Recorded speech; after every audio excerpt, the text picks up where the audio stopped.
Honours তৃতীয় বর্ষের দীনেশচন্দ্র সেন সংকলিত ময়মনসিংহ গীতিকা দেওয়ানা মদিনা। গীতিকাটি পাঠ করার পূর্বে আপনারা যারা আমার চ্যানেলে নতুন আছেন তারা চ্যানেলটিকে সাবস্ক্রাইব করবেন এবং পাশে থাকা বেল আইকনটি অন করে দিবেন, যাতে করে আমি কোনো ভিডিও আপলোড করার সাথে সাথে আপনি নোটিফিকেশনটি পেয়ে যান। কাহিনী সংক্ষেপণ। ময়মনসিংহ গীতিকা সংগ্রহের অন্যতম শ্রেষ্ঠ গীতিকা দেওয়ানা মদিনা। এর কাহিনী এই রকম: দুই বালকপুত্র সংসারে রেখে বানেচং শহরের দেওয়ান সোনাপরের পত্নীর মৃত্যু হয়।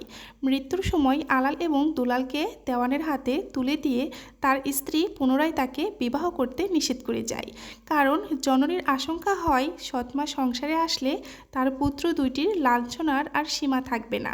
কারণ দেওয়ান এতে সম্মত হলো। দেওয়ান পত্নী তখন কবুতরীর গল্প বললেন।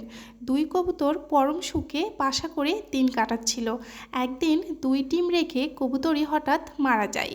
কবুতর অনেক কষ্টে তা দিয়ে দুটি বাচ্চা ফোটান। একা কবুতরের পক্ষে বাচ্চার লালন পালন ও আহার সংগ্রহ করা কঠিন মনে হওয়ায় সে একটি কবুতরীকে জোড়া হিসাবে গ্রহণ করে। কবুতরীকে বোঝায় যে বাচ্চা বড় হলে তাদের সুখ হবে, সেজন্য বাচ্চাদের যত্ন করতে হবে। একথা বলে কবুতর আহারের খোঁজে বাইরে চলে যায়। কবুতরী মনে মনে ভাবল সতীনের বাচ্চারা বেঁচে থাকলে ভবিষ্যতে দুঃখ হবে, তাই সে ঠোঁট আছড়িয়ে বাচ্চা দুটিকে মেরে নিচে ফেলে দেয়। কবুতর ফিরে এসে বাচ্চাদের কথা জিজ্ঞেস করলে কবুতরী জানায় যে এক গৃহিণী অর্থাৎ শকুনি এসে তাদের খেয়ে ফেলেছে। কবুতরী সন্তানের শোকে কাঁদতে লাগলো। দেওয়ান পত্নী কবুতরের এই কাহিনী বলে শেষ নিঃশ্বাস ত্যাগ করে। দেওয়ান শোনার পর স্ত্রী বিরহে কাতর হয়ে কান্নাকাটি করতে লাগলো। দুই পুত্র আলাল এবং দুলালকে বুকে আগলে রেখে তার দিন যায়। পাড়াপড়শি ও আত্মীয় স্বজন তাকে পুনরায় বিয়ে করার এবং সংসার করার জন্য বিস্তর অনুরোধ করে, কিন্তু দেওয়ান কারো অনুরোধেই রাজি হয় না। সে আলাল দুলালের সর্বনাশ করতে চায় না, কিন্তু সংসারের যন্ত্রণা দেখে উজির পরামর্শ দিল দ্বিতীয় বিয়ে করার জন্য। সংসার না করলে আলাল দুলালকে বড় করবে কিভাবে? আত্মীয় স্বজন ও প্রতিবেশীদের পরামর্শে তাকে অবশেষে পুনরায় বিবাহ করতে হয়, কিন্তু তা সত্ত্বেও তিনি পুত্রদের নিজের কাছে রেখে আগের মতোই আদর করতে লাগলেন। তাদের সৎমার কাছে অন্তঃপুরে যেতে দিলেন না। এতে সৎমা হিংসা আরও বেড়ে যায়। সৎমা পরিকল্পনা করে আপদ দুটিকে যেভাবেই হোক সংসার থেকে বিদায় করতে হবে। মনীষীর ছলকান্নায় দেওয়ান বিগলিত হয়ে আলাল দুলালকে অন্দরে পাঠিয়ে দিলেন। শ্রাবণ মাসে নদীগুলো নতুন পানিতে ভর্তি হয়ে উঠেছে। দেওয়ান শোনার পর রাজকার্যে বাইরে চলে যায়। আলাল দুলালকে দুনিয়া থেকে বিদায় করার ষড়যন্ত্রে মেতে ওঠে সৎমা। সে জল্লাদকে গোপনে ডেকে পরামর্শ করে। জল্লাদকে বিষপুরা জমি বাড়ি দেয়া হবে আলাল দুলালকে হত্যা করার জন্য। জল্লাদ রাজি হয়ে যায়। ময়ূরপঙ্খী নাও সাজিয়ে আলাল দুলালকে আড়ং এ পাঠানো হলো জল্লাদের সঙ্গে। দরিয়ায় নিয়ে জল্লাদ তাদের ডুবিয়ে মারবে। এখানে কবি যেন তার সমস্ত দরদ দিয়ে শিশুমনের আরতিকে ফুটিয়ে তুলেছেন। দুই ভাত জল্লাদের পায়ে ধরে কান্নাকাটি করতে লাগে। জল্লাদের মনে দয়া হয়, সে তাদের বিক্রি করে দেয় এক সওদাগরের কাছে। সওদাগর ধনু নদীর তীরে কাজলকান্দা গ্রামে হীরাধর ব্যাপারীর বাড়িতে ধান কিনে মূল্য হিসাবে আলাল দুলালকে সমর্পণ করে দেয়। সে বাড়িতে থেকে আলাল দুলাল ব্যাপারীর গরু চড়ায় সারাদিন কাজ করে। দেওয়ানের পুত্র হয়ে এত কষ্টের কাজ তারা সহ্য করতে পারে না। একদিন আলাল সেখান থেকে পালিয়ে যায়। এদিকে 12 জঙ্গল 13 ভুঁই ধনুক দরিয়ার পাড়ে সেকেন্দার দেওয়ান বাস করে। তার শিকারের ছিল খুব শখ। একদিন শিকার করতে গিয়ে সে বনের মধ্যে আলালের দেখা পায়। আলালকে সে যত্নে বাড়ি নিয়ে আসে। আলাল দেওয়ানের বাড়িতে কাজে নিয়োজিত হয়। দেওয়ান তাকে বেতন নিতে বললে সে জানায় একসঙ্গে একদিন সব লইব। আলালের চমৎকার আচরণে দেওয়ান খুশি হয়ে যায়। দেওয়ানের দুই কন্যা ছিল মমিনা এবং আমিনা। একটি কন্যাকে দেওয়ান আলালের সঙ্গে বিবাহ দিতে চাইলেন, কিন্তু তার কোনো কুল পরিচয় না পেয়ে কি করবেন কিছুই বুঝে উঠতে পারছিলেন না। এইভাবে বহুদিন কেটে যায়। 12 বছর পর একদিন আলাল দেওয়ানের কাছে জানল যে আমি অর্থ চাই না, বানাচং শহরে সংলগ্ন আমার একটি বাড়ি করিবার সাধ হইয়াছে। সেখানকার দেওয়ানের সঙ্গে লড়াই করিয়া যাহাতে সেই বাড়ি নির্মিত হইতে পারে তাহার উপযুক্ত ফৌজ আমাকে দিন। দেওয়ান তার মনের ইচ্ছা পূর্ণ করলেন এবং 500 কাজের লোক এবং 200 ফৌজ সঙ্গে দেন।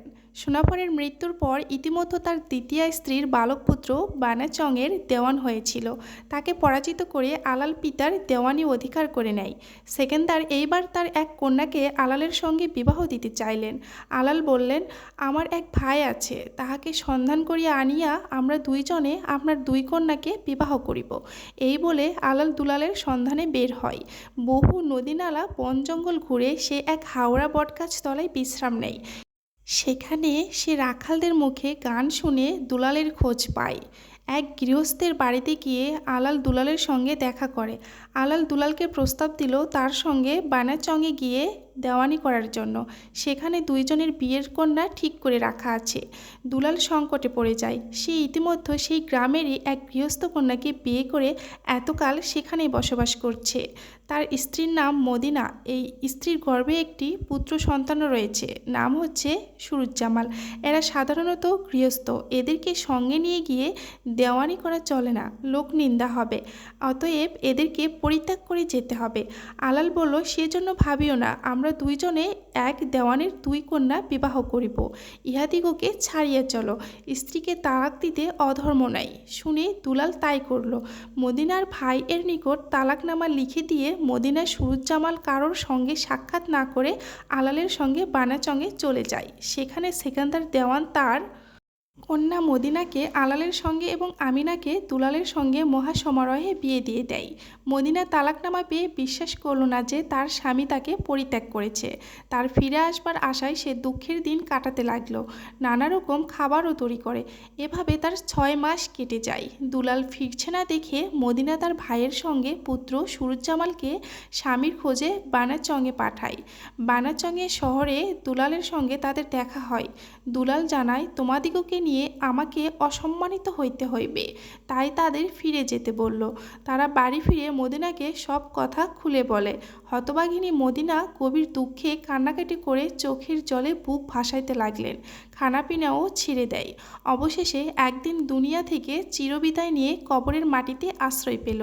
অন্যদিকে দুলালের মনে প্রবল অনুশোচনা জাগে।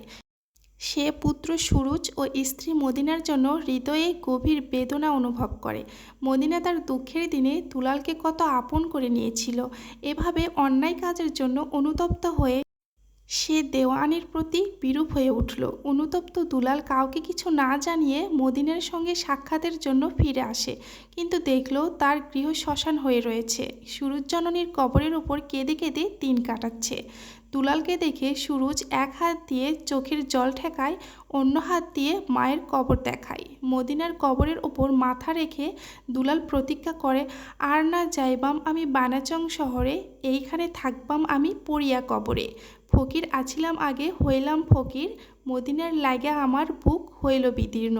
দুলাল ফকির সেজে মদিনার কবরের উপরে একটি কুটির নির্মাণ করে সেখানে বসবাস করতে শুরু করে দেয়।